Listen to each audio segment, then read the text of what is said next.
Alors moi je suis l'éditeur du magazine Le Monde de la Photo et Workflow. Je suis venu à cette présentation de votre produit type NAS, puisqu'a priori il a été étudié pour faciliter les échanges de fichiers volumineux. Et c'est vrai qu'aujourd'hui, quand on parle photographie et vidéo maintenant, il est assez intéressant de venir un peu creuser du côté de ces machines qui étaient plus spécifiquement destinées au monde informatique, mais qui trouvent des applications et une justification pour le photographe, même amateur expert, qui doit manipuler de nombreux fichiers, les stocker et les sauvegarder. Et en soi, avoir une solution un peu tout en un peu plug and play, une simple connexion, on est en réseau, on peut échanger des fichiers, aller les chercher, les déposer. Ce sont vraiment des solutions modernes et judicieuses. Sincèrement, je pense très mal, parce que c'est assez nouveau, c'est des problématiques de mise en réseau, c'est plusieurs supports qu'il faut connecter, plusieurs devices qu'il faut synchroniser.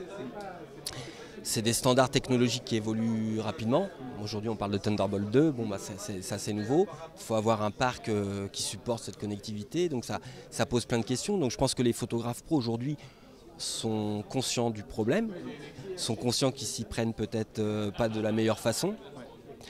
Donc je dirais qu'ils ont un réflexe de sécurité, c'est qu'ils doublent ou ils triplent aujourd'hui leur bibliothèque, soit sur des disques durs externes, soit maintenant dans le cloud parce que c'est un petit peu plus démocratisé.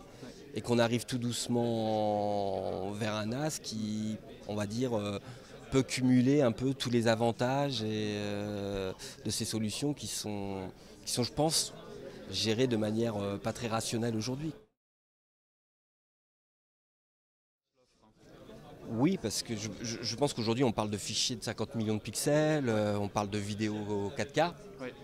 Donc ça a une implication sur les fichiers qu'on manipule. Et du coup on s'intéresse à des choses qui nous passaient par-dessus de la tête. Et qu'effectivement il suffit une fois d'avoir passé 2 heures à télécharger une carte mémoire d'image pour dire tiens je vais m'intéresser parce que c'est très long. Donc je pense qu'on est dans une prise de conscience qui est de plus en plus naturelle, de plus en plus assumée aussi. Il faut que je m'intéresse. Je pense qu'on est...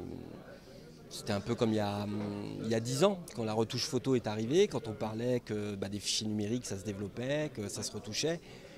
Ça faisait un peu hurler les gens qui avaient la culture de l'argentique. Oui. Aujourd'hui, c'est totalement dans les mœurs et c'est totalement assimilé. Donc je dis que je pense que le pendant à ça, c'est aussi le parc hardware, le matériel qu'il faut pour administrer ce workflow, ce flux de travail. Donc on s'intéresse à la machine, on s'intéresse à sa mémoire, on s'intéresse à la technologie.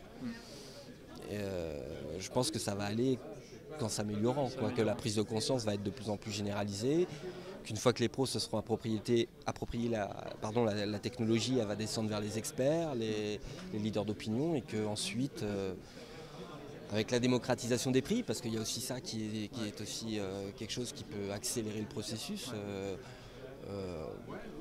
il sera courant de voir un NAS dans un foyer.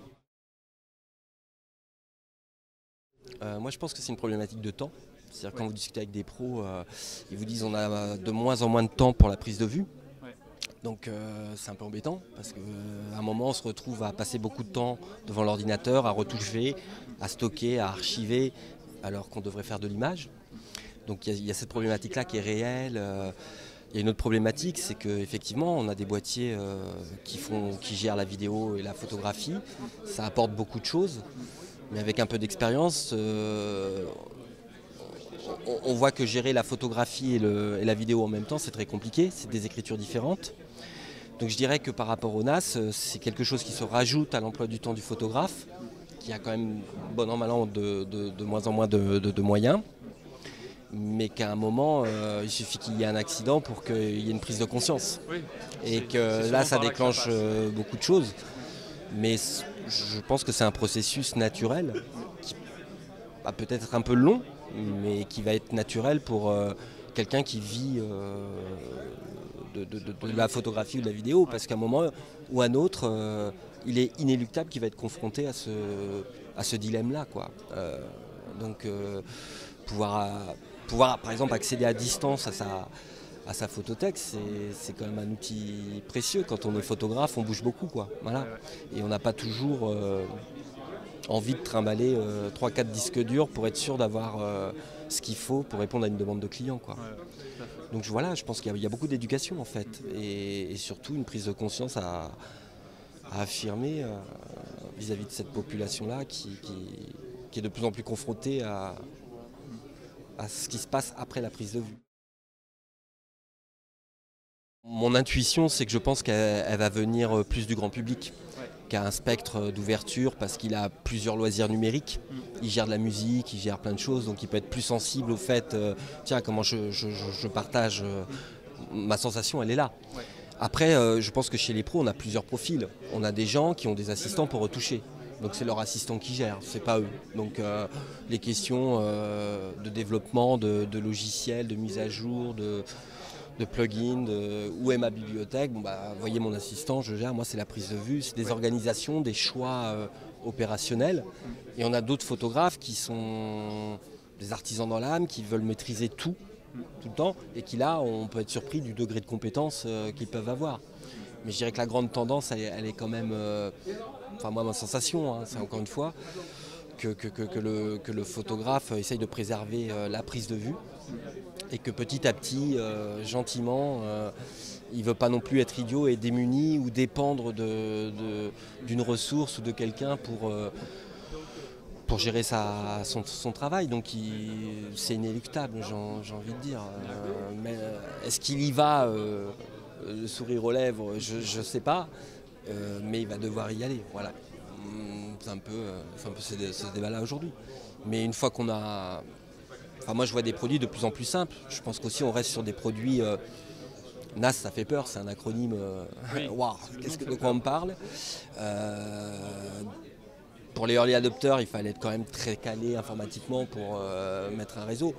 Bon, je dirais qu'aujourd'hui, si on s'intéresse un petit peu, créer un réseau à la maison peut être très très simple. C'est aussi relativement abordable si on en a un vrai besoin. Donc tout ça facilite en fait la prise de conscience. Mais je dirais que pour conclure sur votre question, bon, le photographe, il faut le convaincre, quoi, parce qu'il passe déjà beaucoup de temps, quoi. Et aujourd'hui, il est quand même préoccupé par ce que va devenir son métier. Est-ce qu'il doit faire de la vidéo, est-ce qu'il doit rester dans la photo, les drones, c'est beaucoup de choses à appréhender, beaucoup de choses sur lesquelles se former, et que malheureusement, voilà, les journées ne font que 24 heures. Donc ça se dilue, voilà, ça se dilue gentiment, mais une chose est sûre, sur tous ces publics, ils ont conscience que de toute façon, c'est pas la bonne non plus approche aujourd'hui en 2015, quoi. Voilà.